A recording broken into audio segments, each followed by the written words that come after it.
ስደት ላይ ነው።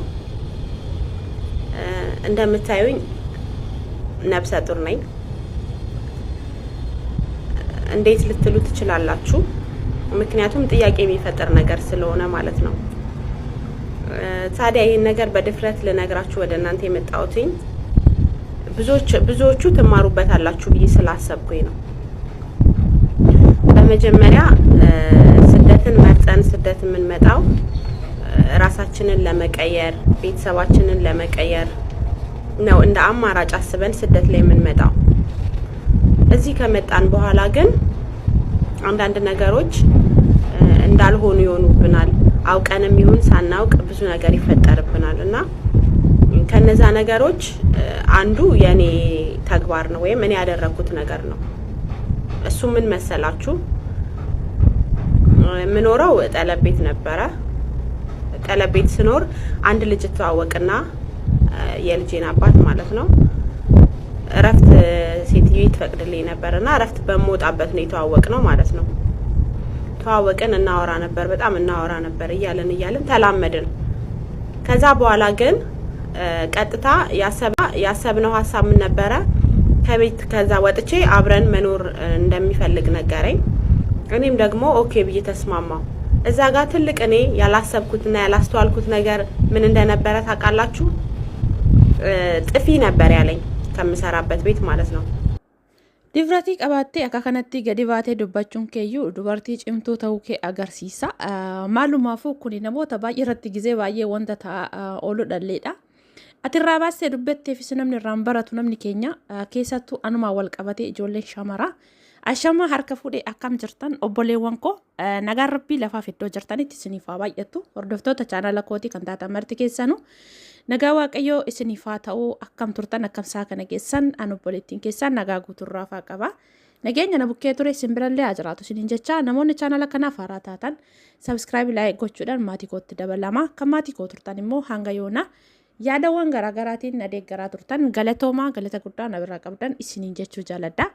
Egaa akkuma agartan kana obboleettiin keenya kuni maaliif jennaani sodaa tokko malee waan dalagdee yookaan hojii ishee yookaas immoo dogoggorri suni dogoggora ishee ta'uu beektee osoo ittiin qaanayin osoo hin qaanfatini gabbaate irraa dubbataa jirti. Dhugaa ta'ee jennaan jechuudha. Maaliif bara kana keessa dhugaa ta'ee jenneetu moo jalqabne malee akkatti nama amananis illee baay'ee ulfaataa jira. Haa ta'u malee bakka kun immootu dubartii ta'ee bakka kanatti bakki itti qalladanis miti. Waaqayyoon nagaan siyaa hiikun jedha. Sanarra darbeetoni ijoollee baay'een fakkeenya irraa fudhatan jettee baasee dubbatte mucayyoon kun eenyumtuu dubartii namni taatan isin ilaallata anumaa wal qabatee keessattuu immootu akkuma isheen jette ijoollee gola namaa keessa hojjettan yookaan ijoollee gora arabaa keessa jirtanidha.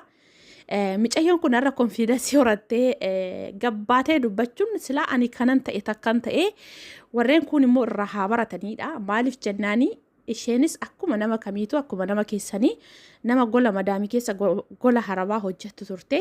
Haa ta'u malee kan na hojjisiistu yookaas immootu asarri ishee naaf ayyamtii ijaazaan ba'a ture. Guyyaan ijaazaa ba'u kanan mucaa yookaan abbaa daa'ima kanaatiin wal baree. Sanuma keessa deddeebine fageenya keessa walitti dhiyaataa gaafa dhufnu badii ba'ii wajjiniin jiraanna naan jedhee. Anis gisee sanatti bakka sanarra dhaabbadhee wanti yaaduu qabu silaa wanti nassaabuu qabu badii ba'i ogguun naan jedhu sana boru eessa naqa eessattan kufaa maaltu na mudata maalan ta'a jedhee hin yaadne wanta yeroo sanatti sammuu keessa na dhufe bichaan godhee anis akkuma naan jedhe badeen ba'e jechaa jirti. Egaa obboleewwan kiyyaa ani wanti kunillee namoonni baay'een irraallee hin baratanii maaliif jennaani osuma irraa dubbatamu osuma namoonni baay'een fakkeenya haa fudhatanii irraa haa baratanii jedhamee gadi ba'ee namoonni baay'een gabbayee dubbatu kan san caalu ta'a oola kan san caalutu hojjetamaa oola waan ta'eef jechuudha. Ani wanta na ajaa'ibe keessaa yeroo baay'ee wanta irra deebi'ee dubbadhu jechuudha. Gaafa biyyaa baatan gaafa haadhaaf abbaa keessan dhiistanii sokkitan gaafa biyya hambaa kana dhuftanii dhiira barbaada moo birrii barbaada kana tonaaf gaafidha. Atis dubartiidha akkasitiin faradin jechuu dandeessan maaliif jennaanii nam farada garuu amma koo sababan beekuuf jechuudha. Kanaaf maaliif jennaanii wanti biyyaa nu baase nuti rakkina nuti ta'ee yookaas immoo nama kaawwanii ol jiraanna jireenya kan sanarra fooyya'e jiraanna jennee gaafa biyyaa baanu maaf biyyaa baane inni tokkoffaan maallaqa argachuufi. Sanarraa yoo of jijjiirree maatii keenya jijjiirree biyya keenyatti gallee waan hojjetanne sanarratti milkoofnee jiraachuufi. Gaafa as ufnee as geenye gaafa birruma kana fidee of harkatti agarree akkasuma ruuzii biyya arabaa kana nyaanne kanumti ilaalcha isin jijjiirsisu ana kana yeroo baay'ee gaafii natti ta'a. Dhiifama naa godhaa. Ijoolleen shamarranii natti aaruu dandeessan garuu mootu yeroo baay'ee jechuudhaan ijaazaa ijoolluma jedhan kana guyyaa tokko ani maaliif waggaa 4-5 sanaa olis hojjechuu hin danda'a. Guyyaa tokkuma guyyuma tokko keessaa guyyaa tokko guyyaan kun iraftii kan keeti yookaan immoo guyyaa kana boqonnaa fudhu jedhamee guyyaan takkanaaf kennamee boqonnaa fudhe saban hin beekneef. Na ajaa'iba ijoollee baay'een jechuudha. Akkamitti akka isaan ayyamanii fiitoonii bahanii hamma kana dirasii rakkoo ammana gurguddatu kana keessa galan jechuudha. Har'a garaatti baatte mana haadha isheen jirtu. Akka kanatti gajjettee toonii wajjettee inti nuyi ofirra gatteechee mana xaraguu kan hin dandeenye boruu akkam gooti gaafa daa'ima sana of harkatti argatte akkamitti hojjetti. Kanaaf ijoollee baay'een keenya yeroo baay'ee irraan dubbatama hin dubbatama odoo fakkeenya ta'uuti namoonni hedduun irraa baratanii ijoolleen isbaalaa keessatti guurramtee daa'ima namni mangadarraa akka intiniititti haraan oolu jechuudha. Tokkorraa tokkotu irraa barata waan ta'eef jechuudha. Kanaaf isheen immoo difratii godhattee gabbaatee irraa baradhaa jettee haa ta'u kana keessa namni 2-3 kan sammuu qabu yoos gaggaragarfatee ilaalee irraa barachuu danda'a. Akkasuma mootu namni sammuun isaanii danazzazee akkuma kana duraatitti ittuma fufanii garuu mootu maqaa shamaraa tokko shamara gaafa jedhan anis shamara isheenillee shamara dubartiin qixuma wajjumaan arrabsamtii jechuudha. Sababa namni tokko lama balleessan shamarran guutuun ittiin arrabsamaa jechuudha. Kanaaf obboleewwan kiyya kaayyoo ittiin biyyaa baatan hin dagatinaa. Kaleessa maaliif akka biyyaa baatan dhiirri Itoophiyaa keessa dhabameetii miti maaliif jennaan dhiirri guutuu Itoophiyaa keessa fedha qabaattan taanaan maaltu biyya hambaatte yookaan biyya hormaatitti isin dhamaase biyya keessanitti galtanii akka barbaaddan wajjin ta'uu gizee barbaaddan sa'aatii argatanitti akka barbaadanitti wajjin zanaafataa jechuu dandeessan yoo deessanis hamma moota ittiin kadhattanillee biyya keessan keessa jirtanii garuu immoo gola namaa keessatti biyya namaa keessatti wantoonni nama mudatan baay'eedha. Lubbuu teenya takkittiidhaan baanetu iyyuu hammam akka rakkataa jirru hammam akka yoo waa tokko shokoske keessi keenya qaamni keenya hammam takka akka nu rifatu maaliif biyya hambaa jirra asitti yoo hafne osoon galee maatii koon argin osoon haadhaaf abbaa koon argin jenneet lapheen keenya nu dhahaadha. Biyya akkasumatti waan tokko ta'e yoo jedhan akkamittiin bararee isaan bira ga'ee isaan qaqqaba jennee kan lapheen keenya guyyaatti meeqatama nu dhahaatu gaafa daa'ima harkaa qabdan immoo maaliif jennaan nama hidhame nama sakaallame beektanii akka sanatti of laalaa maaliif jennaan ejjettanii bakka garaa keessanii hin geessan utaaltanii lafa garaa keessanii ooltanii hin galtan baay'ee ulfaata jechuudha. Ammootu osoo seera qabeessan ta'ee nama wanna ishee jiraachisu nama daa'ima sanaaf ani sii jira jedhee daa'ima sanaaf boruu farankaa xiqqaa walitti fidee daa'ima sanarraa qabu osoo ta'ee rakkoon qabu. Isheen garaatti baattee gaafa isheen ulfoofte irraa gatee kun bakka barbaade hin deema har'a kamaal ta'a namoomee ani gizee baay'ee jechuudha ani hin beeku ani akkamitti ilaalcha akkamii akka qabnu waaqayyoof ifa. Kanaaf guyyumaan guyyaatti keessattuu ijoollee shamaraa biyya keessa jiraadhaas maqaan keenya qixxuma nu nyaatama walitti qabame jechuudha. Ijoollee gola namaa ijoollee biyya arabaa maaliif jennaan kana keessa kan mataa gadi qabatanii kaayyoo isaaniitiif maatii isaaniitiif obbolaa isaaniitiif jiraatanii baay'een isaanii jiru. Baay'een isaanii kan qursii nyaatanii osoo misaan argatiin oolanii misaa nyaatanii immoo osoo iraatan argatiin kan bulan baay'ee isaanii jira. Maaliif kaayyoo isaanii bira gahuudhaaf kaleessa maaliif biyyaa bahee waan sana xumuradhee hoo hin xumuranne biyyaan gaachuun galuu koon duratti kaayyoo keessan galmaan gaadhe moo hin ga'anne jedhanii umurii isaanii asitti bifa isaanii asitti kan fixan anumaan wal qabatee baay'een isaanii jiru. Isaan kana keessatti immootu gaafa namni tokko akkasitti dogoggora akkasii kana dalagu maal ta'a walumatti qabame ijoollee biyya arabaa shamarran biyya arabaa maqaan kan keenya eessumattuyyuu osoo hin kaafamin oolee hin bulu jechuudha.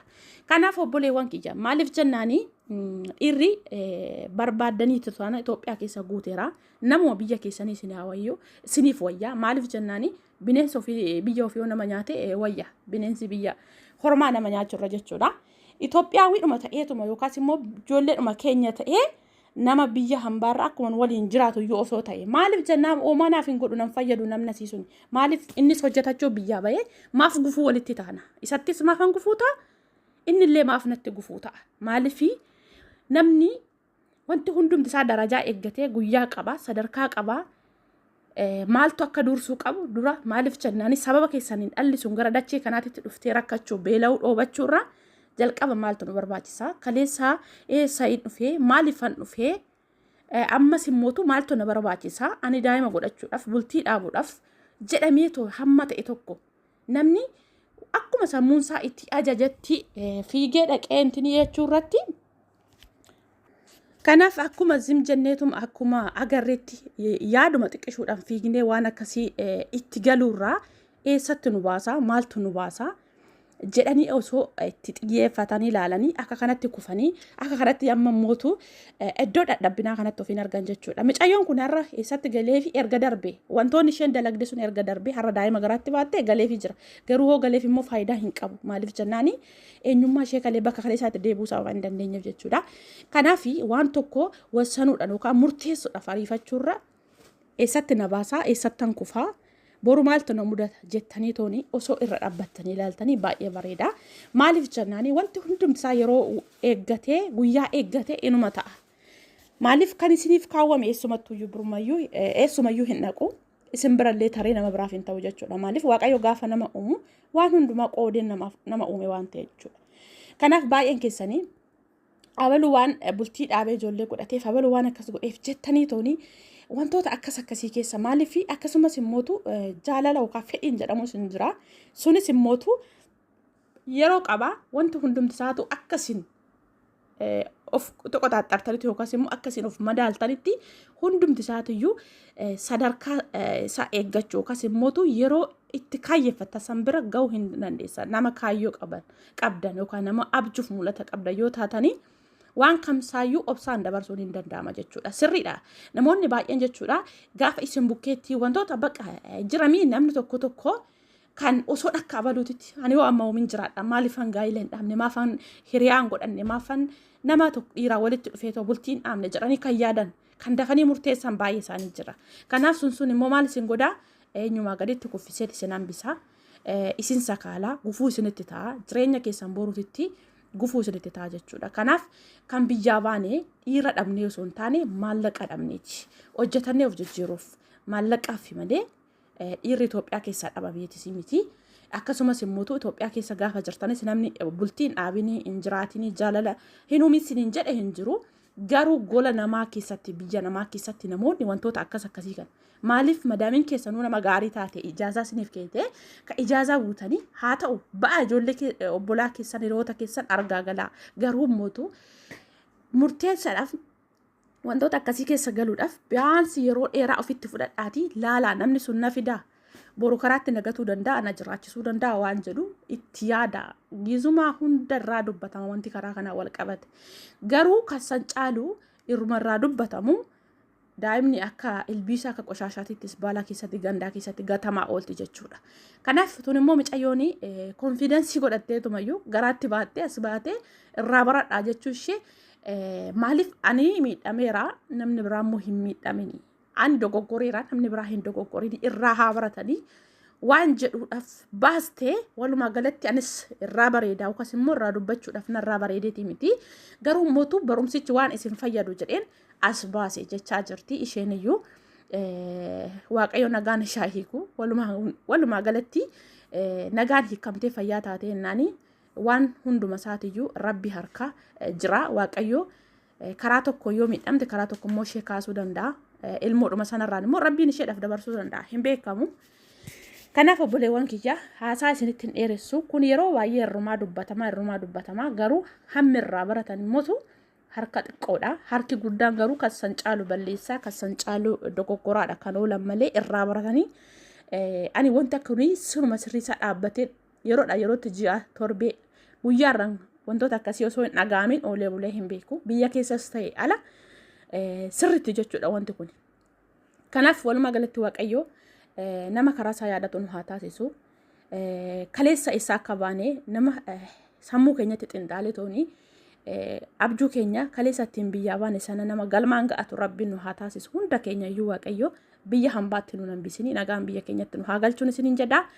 Namoonni yaada bal'aa qabdan koomentii jala kaa'uu hin dagatina akkasumas immoo laayik sheer gochuudhaan namoota adda addaa biraan gahaa inni isin jedha mucayyoon kuni afaan Amaariffaatiin haa dubbattu malee ani immoo gara afaan keenyatti gaafa dubbadhu ijoolleen kan keenya akka irraa baratanii fi malee afaan isaaniitiin yoon dubbadhe isheen irraa dubbattee jirti anaaf okas immoo namoota akka afaan koo dubbataniif wanti fayyadu sababaan jirreef kanaaf inni isin jedha walumaa galatti hanga viidiyoo biraa walitti deemnutti turtii gaariin isin jedha nagaannaaf tura.